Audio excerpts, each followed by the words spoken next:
Hey, welcome back to Bill's channel.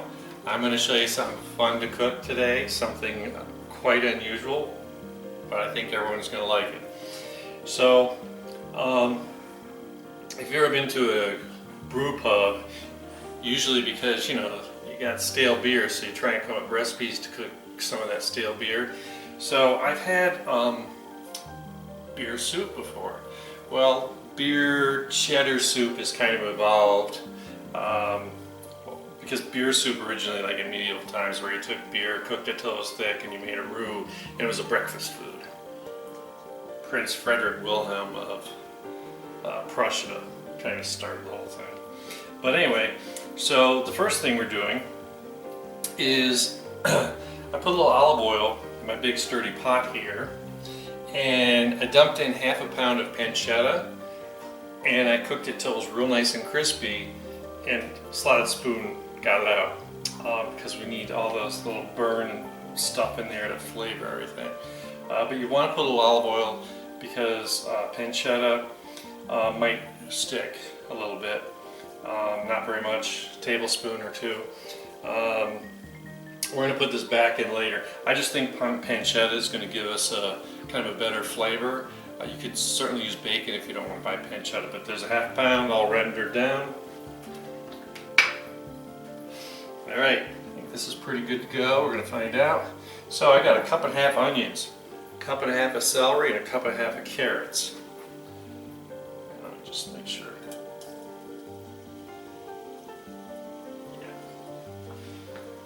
Yeah. It's just starting to get happy in here.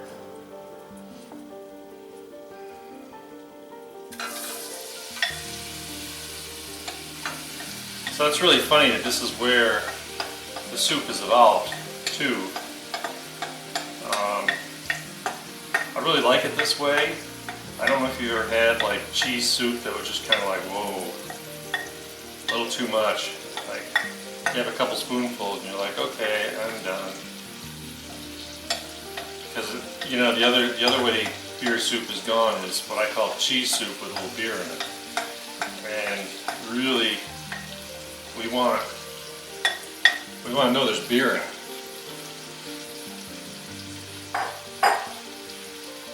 So I need to stir this around. We're going to let everything start to get softened. So we still have the, the olive oil and pancetta grease in here. I heard in some countries that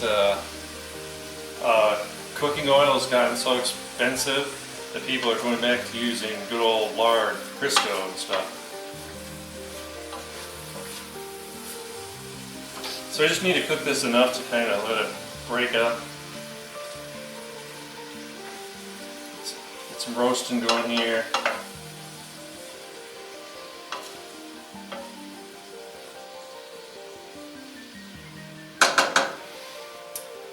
And as you're going to see, there are parts of any kind of cooking you do where you kind of can let things just sit. Maybe that's when you're going to wash some dishes or watch YouTube videos like mine.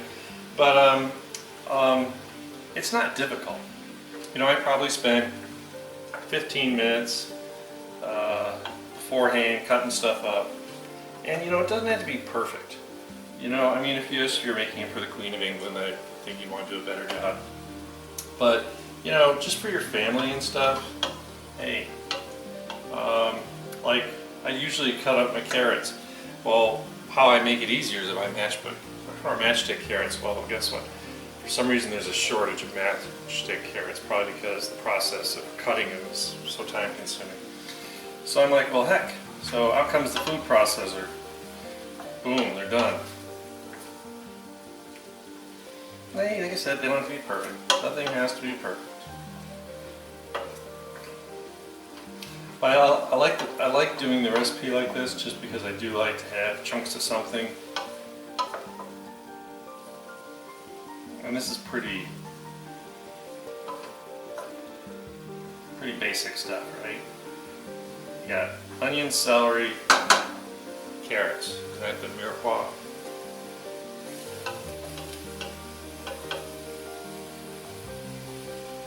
I guess you have to add the peppers to make the beer well, but whatever. This is a basic. Use it for just about anything. Okay, things are just starting to soften. Really should only take 5 minutes.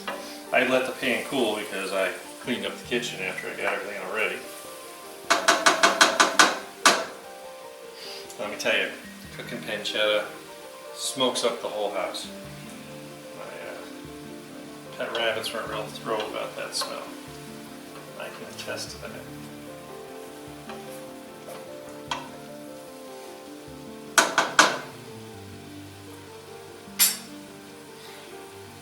So, like I said, we're just getting this off and we're really getting close to getting it there. The only thing you want to be careful of is when you're dealing with celery is you want to cut it small because it is, it's got the strings in it. So I don't like big chunks of celery, but that's real easy. You cut it lengthwise. I've showed it in my videos before. I think for my macaroni salad and something else, cut it lengthwise into strips and then chop it across. All right. I think I still have another minute for some reason, but from this point, I could change this and make just about any soup you can name. In fact, I've made a soup that I really like, and I actually accidentally, because I was out of something that I needed, I changed the recipe a little bit. I like it better, so I'm probably going to do that next weekend for you. It's a good vegetable soup, a little Asian flair to it. There we go, now we're rolling. Yep, the onions are getting translucent.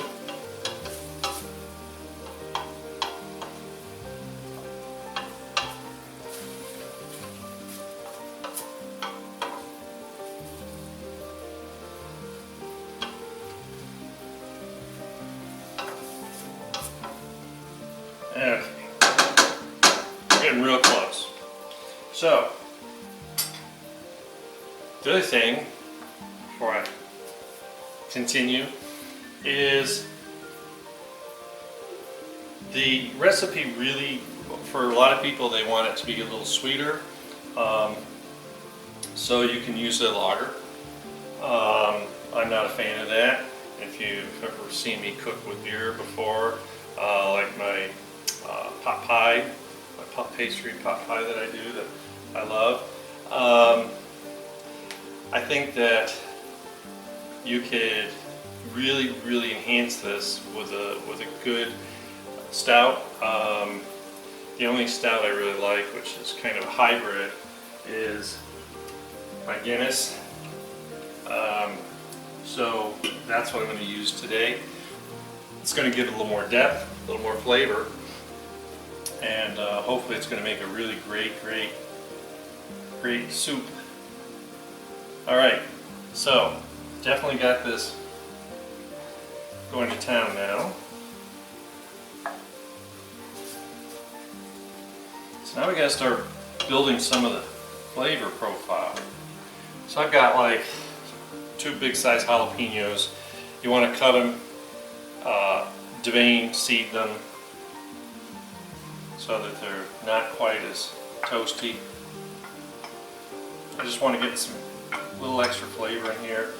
You can skip this if you really don't want any kind of heat at all. I kind of like it because it's kind of like a green pepper on steroids. When you seed and devein it, it's not hot like a jalapeno, if you imagine. I like jalapenos, so for myself, I might actually leave some of the vein on it, though, the white part inside, because that's where the heat comes from. And I don't like seeds, so. All right, I got a little bit of garlic, not too much. I usually got this thing heaping full, so this is really about 2 good sized cloves of garlic.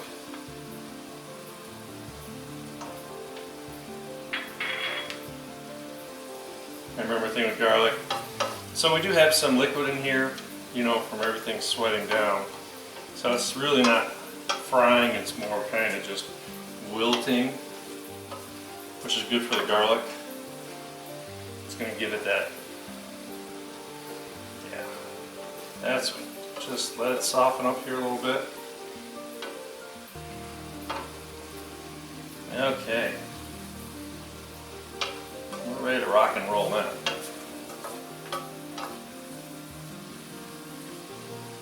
Oh yeah.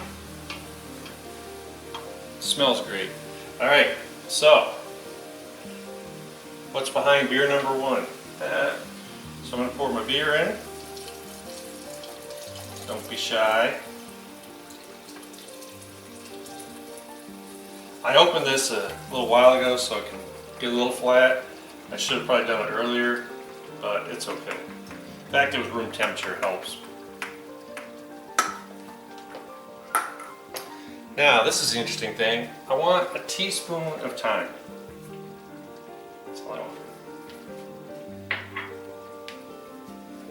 I just need to get this all mixed up. I want to keep this at a pretty good, a little more than simmer, but not a rolling boil. You know, rolling boil is like what you put well, like my mom taught me to put pasta in. I don't even do that much anymore, but we just want a good strong simmer, so I got some bubbles here. And basically what I got to do is we're going to cook this for about 10 minutes. I want to reduce that beer down. I want to get the alcohol cooked out, and I want to kind of thicken it up a little bit. So that's definitely going to take about 10 minutes. I'm going to sit here, make sure everything comes back to a boil. Shouldn't take long because, like I said, beer is room temperature. I'm just over medium, maybe a little closer to medium-high heat.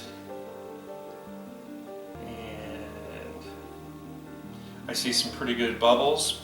So now I'm going to set my timer. Got to go for 10 minutes. So we're going to see you back here in 10 minutes. We're going to finish this all up. Alright, so let me check this out, see where we're at. Definitely has reduced. Oh look, timer says so. Yeah, I'm pretty darn happy with this. Alright, so how are we going to finish this up?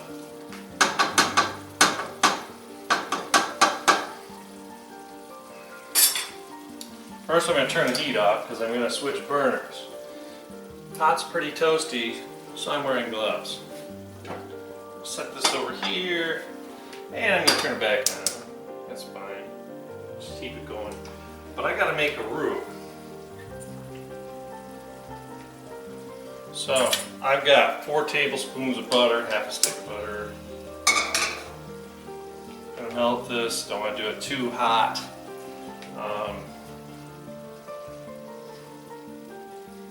I think this is going to be pretty darn tasty. Pretty darn. This is like this is like something I would like, you know. I like all the flavors, I like the texture, I like how it's all coming together. So I think we're going to be really happy with this. I'll be happy with it. Hopefully you'll try it and you will be too. Okay. Don't want to burn it, just want to melt it. It always helps.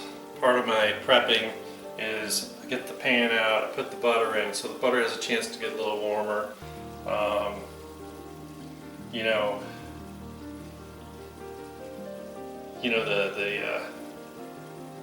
The food police tell you can't have food sitting at a certain temperature because you don't want to get sick, and I do understand that. I'm pretty anal about that, and and hand washing and all that stuff. But a lot of misinformation out there too at the same time. So just do what feels good, right for you. And I don't leave food on the counter or out. Some things I see kind of make me cringe. That's why it's funny when you go to like a potluck thing. You I don't eat anything if I'm not exactly sure who made it and how they made it. I've actually worked at places that did like catering and big parties, and you know, all it takes is that potato salad to sit out a little extra too long in the heat, especially here in Florida, and have pretty dire results. And I think I've only had food poisoning twice in my life, and one was from ranch dressing at a wing place that they used to leave out in squirt bottles on the tables, and they would just top them off, and they basically sat out all day. Another time when I was a kid.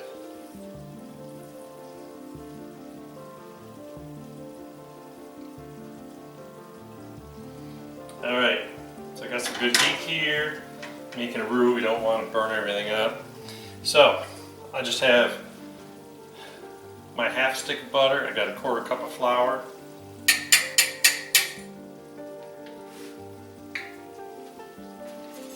I don't have real high heat because I don't need it real high. So I think this is probably the best way to ensure you don't have any lumps is to use a decent whisk. And I love these balloon whisks. This is like a triple balloon whisk. Had it forever, literally. And it just does such an amazing job. So now that I got everything, I want to make sure, oh, I got good bubbles. That was easy. And I got a cup of chicken stock. I can tell I'm going to turn this sucker down. It's way too heavy.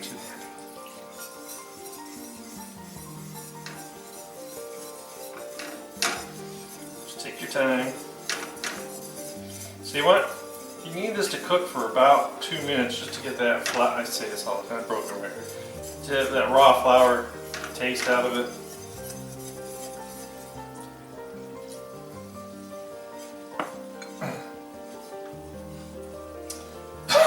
I know if you watch cooking shows on TV, man, they want everything to be fast and furious and look great, and you flame everything. And I make this spicy shrimp pasta, and you put tequila in it, nice to flame it. And yeah, I lost some eyebrows one time, so, and mustache. I was like, yeah, you know, that's just for show. It really doesn't change it. So once again, I just opened up that chicken stock. You could use vegetable stock, but like I always say, I don't have it on hand. So it was room temperature, always helps. Especially here in Florida where room temperature is 78 degrees.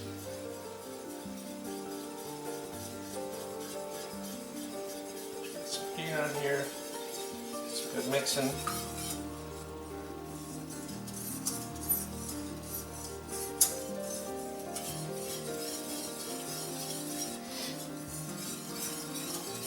You know, the other thing, I've had people ask me, and you know, when you're starting out, you don't need the best of everything, but you know, as time goes on, it's really worth investing in decent pots and pans and stuff. I mean, gosh, I don't replace it. The only thing I replace is I always keep one stick-free 12-inch saute pan, fry pan, whatever you're going to call it. And yeah, so every 10 years I replace it because the stick-free stuff doesn't stick as well. And they're getting better all the time. My latest one I'm really pretty happy with. And I wait for them to go on sale, you know. And yes, I probably got it. I paid $90 for it. But you know, a lot of this cookware, you know, the heavy bottom stuff, it really helps you cook better. And especially, you know, if you don't have gas, because you really need to keep that heat going. So certainly dual investment. One of the things to keep your whisk clean is don't let stuff sit on, especially flour it's going to cook on. So I'm going to put water in my mixing cup and dunk it in so it's sitting upright, because you know, lots of times water can get in the handle if you submerge it and it'll rust up inside there.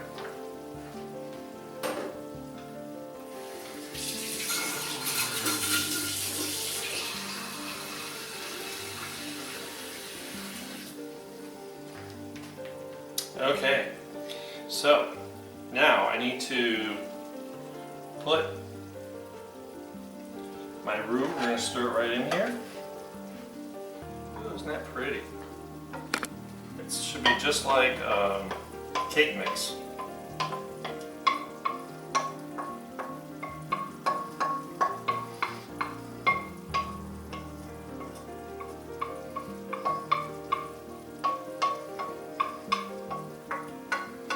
You know, there's so many people out there doing really, really good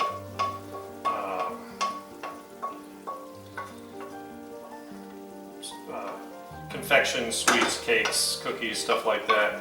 I can't compete. I mean, I think my stuff's just as good, but they're pretty on top of it. And I'll be honest, I'm trying not to eat that stuff very much. So. Every time I make it, I end up having to give it away.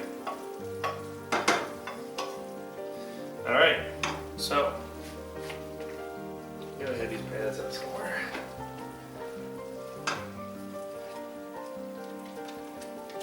Just a stir. I turned it off because guess what? I'm gonna transfer it back over here. It's all the better to see me with, right? Okay.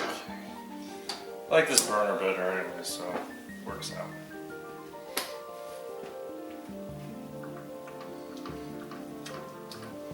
No lumps, no bumps, everything looks really good. Okay, so we have this really good stew kind of thing going on here. Looks fabulous. I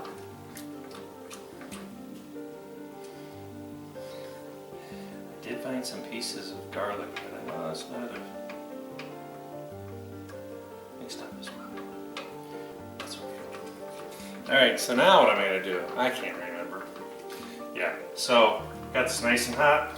I'll get my second beer.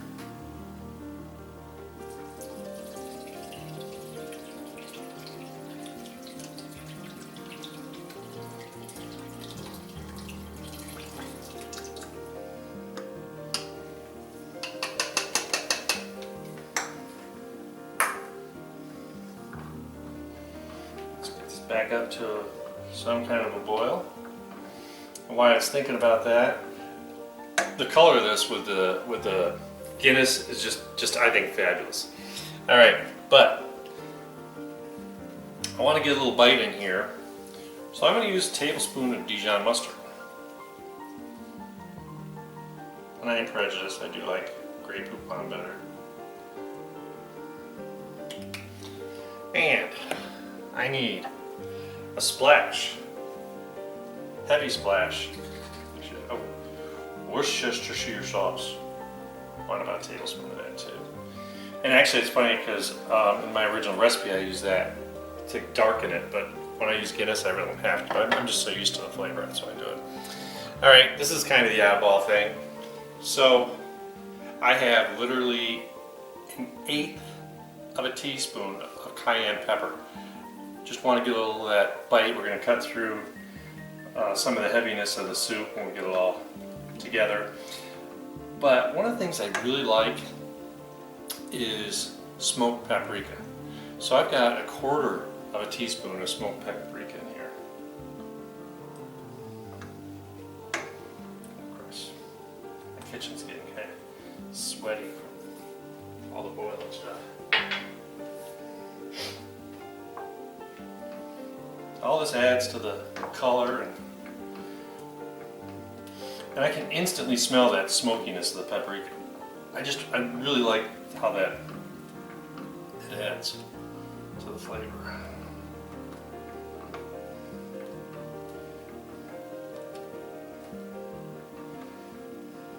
Oh, this looks really good. So like I said, I just want to make sure we get this all back and hot again. Everything mixed in. Looks good. Smells better. Okay, just tell me. Make sure we got that boiling thing going here.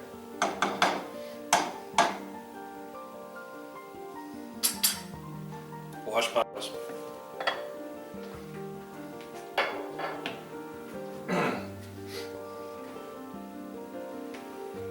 Just jack away and we'll get that sucker boiling. So I'll just start to break the surface now.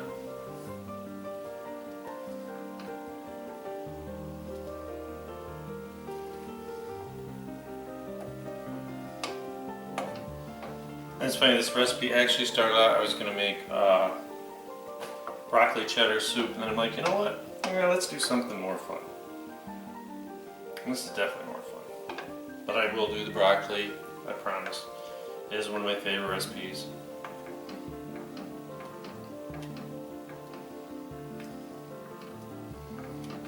Just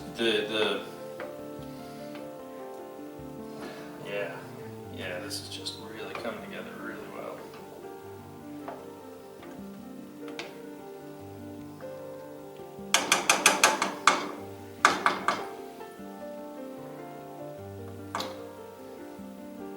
You know why I put a little herb in there? Is because all soups take time. Alright,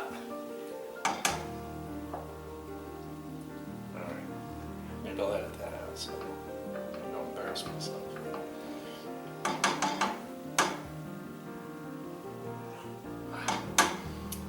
Stupendous, stupendous. I say I've got a pretty decent boil going on here. Yeah. It's nice and thick. So it's looking really good. I can hear it. Alright, so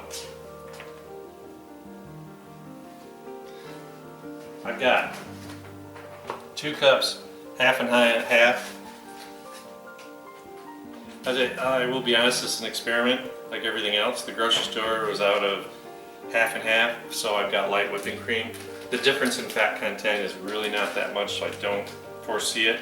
Plus, a lot of people when they make soup, they actually use like heavy cream.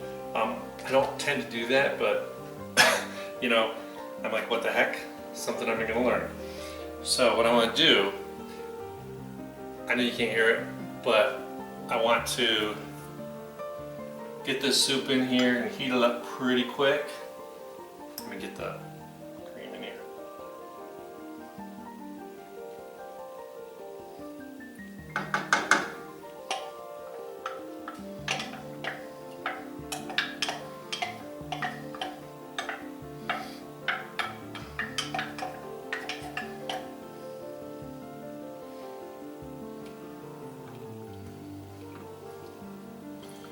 I just want it to get heated. I don't want to boil this all away.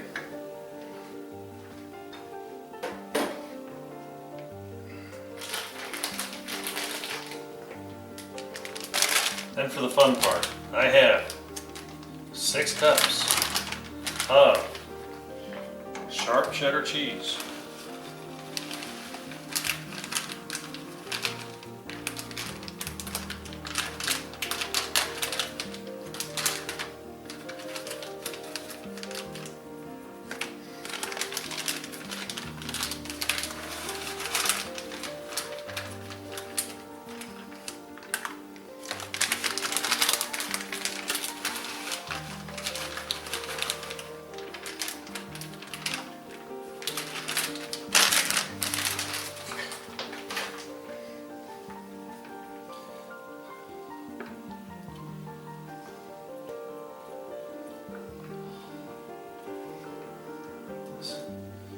Melt that cheese, which it should do pretty quickly.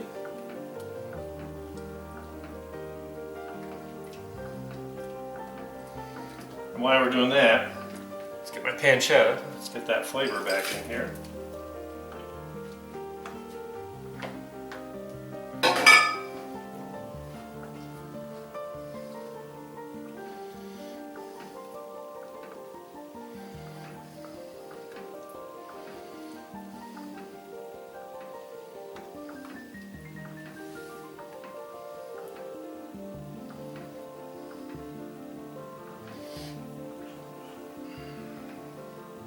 And if you ever get in a pickle and your soup gets too thick, you can always use your stock.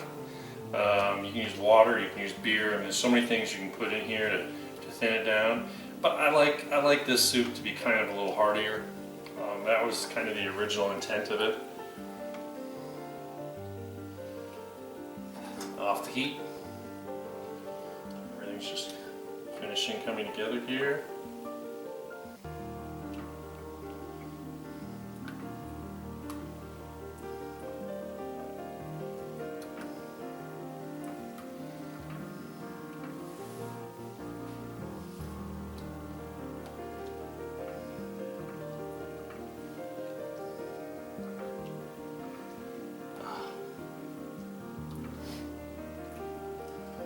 So I saw something really interesting about, because I've done it before, but I've never done it with this kind of soup. Instead of making a flour roux, some people mash a little potato in there. Like I said, I've done it with some of my meals before, but you know, I think a good old-fashioned roux really makes this. Plus, I want the consistency. You know, sometimes potato can be just a little grainy.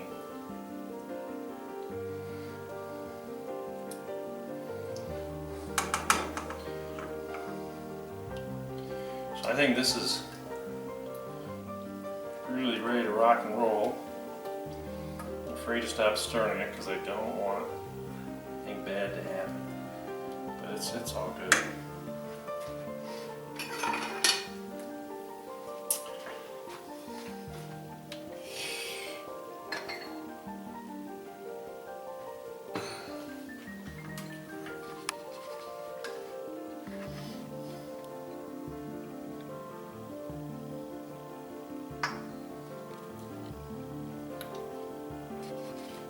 Bomb.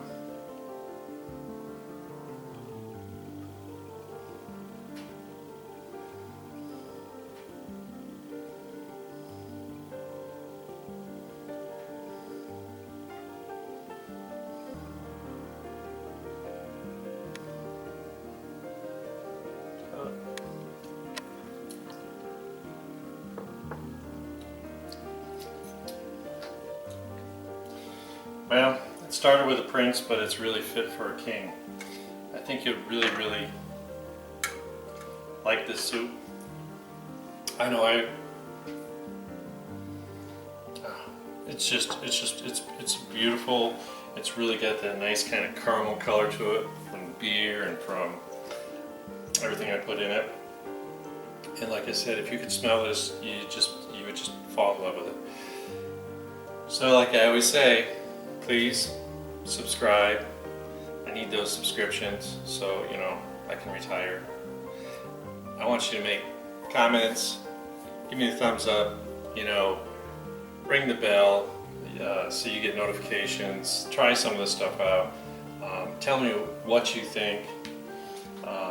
Even you know, people say, this looks too difficult. I'm really not at that level of cooking. And I'm like, well, you don't get better unless you try. So you just have to jump in, try something, pick something that you really want, because if it's something you really like and want to make, you're going to kind of have an expectation, and it's easier to do that as you go, because there are personal preferences that are involved in this. But anyway, so basically, like I always say, please get in the kitchen, have some fun, and we'll see you next time on Bill's Cooking Channel.